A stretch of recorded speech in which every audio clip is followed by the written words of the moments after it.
Bonjour, aujourd'hui on va parler d'un truc que tout le monde ressent, mais que très peu de gens comprennent vraiment.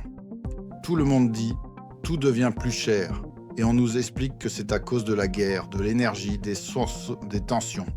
C'est vrai, mais ce n'est pas toute la vérité. Parce que ce que la majorité des gens ne voient pas, c'est que l'économie fonctionne avec un décalage. Ce que tu payes aujourd'hui, ce n'est pas seulement ce qui se passe maintenant. C'est aussi le résultat de décisions prises il y a plusieurs mois. Prix de l'énergie, coût du transport, matières premières, tout ça s'accumule et arrive plus tard. Et le vrai problème, il est là. Ce qu'on ressent aujourd'hui, ce n'est peut-être que le début.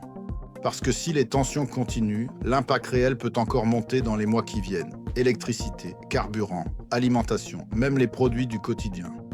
Et pendant ce temps-là, on continue à expliquer ça de manière simple, alors que le système est beaucoup plus complexe.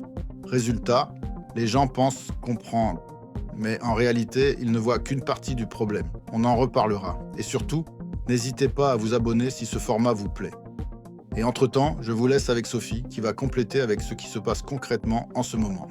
Effectivement, il y a plusieurs éléments à ajouter. Aujourd'hui, plusieurs facteurs continuent de pousser les prix vers le haut.